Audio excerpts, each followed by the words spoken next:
Basically, I think it was like, it's been around a few years now. It's been around a few years, basically as a group, like, but I think it was only really the year we came back here. It was at the start of that year we decided we were going to be the Blue Army. We were going to be a group and we were going to be the official thing, and that's what we were going, not official for the club, like, but we'd be a bit more official ourselves and a bit more inviting to outsiders. But obviously then what happened that season happened and we missed bits of the season. But I think when we came back to the Marcus Field now, it's been the perfect time to have the Blue Army, because it's something just to connect the young fans to the club and connect it to us. Basically just to keep doing what we're doing the whole time, just make a bit of noise at the games, get as many people as we can involved in Limerick FC. Like, we all love Limerick FC, we're going to games 10, 15 years together, and we want other people to have them experiences, because I think people kind of miss out a bit when they're not that involved with a group like that. Like, fair enough, you can have a good time going watching the match over the other side just by yourself now, but when you're in a group like that, you'll make friends for life. You'll get behind it, and we want to be a positive influence for the club. Like, I think it's a great thing when you can have a great atmosphere, like the cup finals. You can attract new people to the club, and if you go on away trips and you're well behaved, then you have a good atmosphere. I think it gives the city and it gives the club a good name. So what we really want to be is, we want to be as loud as possible, as colourful as possible at the games, support the team as much as we can, and be good ambassadors for the club, really. Well, we have the little bench thing, as let's call it, set up for most of the matches now, the home games, and anyone can come over to us there and they can sign up there. They can ask us any questions they want, see what we're about. Like, it's only a €5 to join up, and like, we are still working on some of the benefits now at the minute, but you'll get things like, we're hoping to do draws for the Ireland games this year. Obviously last year when we got to a cup final, you guaranteed tickets, if you remember, and I think a lot of people were delighted with that when the League Cup final run around. So for only a €5 really, to guarantee yourself a ticket for a big thing like that. But really, it's just come up to the bench or come up to any one of us. You'll see us, we're in the same spot the whole time in the Marcus Field. Just come talk to us there. Hopefully, anyway, like, I think it was a great achievement for us as a group last year to get a bus to every game, and you'd love to do the same this year, but probably not, because results won't be the way they are and some of the trips are hard to make. But majority of them anyway, like, we'll aim to get a bus to every single game, and we'll run a bus to every single game we can. Like, it's great crack. Look, you come along, like, people have tried it for the first time last year and they're hooked. You get the laugh, you get the slag, a few people have their drinks, but it's not all like that as well. I think it's important to say, because there's enough now families and there's a few older lads that wouldn't be taking part in the messing and all this.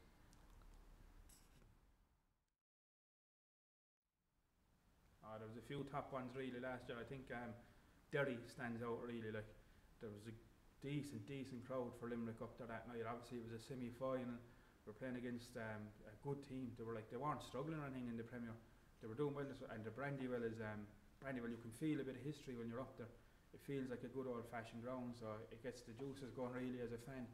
Gets you excited, and obviously to win and get into a final, like, there were some of the scenes after it were absolutely brilliant to see the joy on the players' faces and the fans' faces up there. Look, obviously the main thing is just to stay in the division.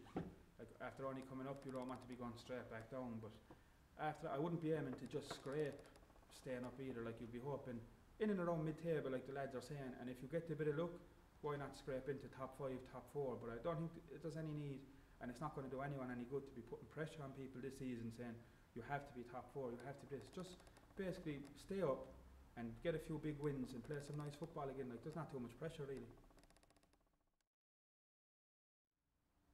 I think the obvious ones are Chidozi and Rodrigo based on pre-season. Like, you see, I think Chidozi scored in every game bar one he's played in pre-season, and I've seen Tozi playing a few games now where he was just unbelievable. Like, he's not what you'd expect straight away from a Brazilian striker. He's not throwing himself around, he's not the small little light little fast fellas.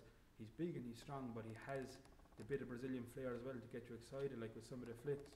And obviously Bastian Herrera, I think, showed people here against Waterford in the Marcus Field what he's capable of. Like, you don't come through an academy like PSG or something like that without having something about you, and you don't run a game against Liverpool at Anfield without having something about you. And he showed how technically good he is. And then there's Tommy Robson coming from the Premiership. Like, there's a man made a Premiership appearance.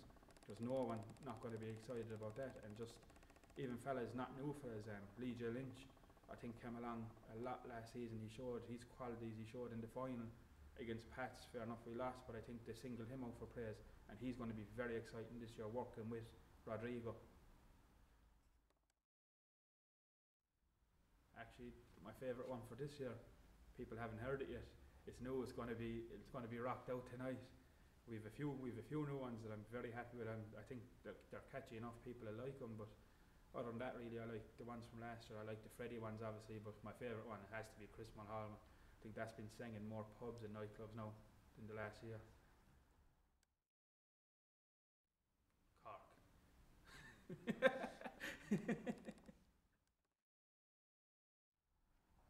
Finn Harps, long trip, bad ground, bad memories.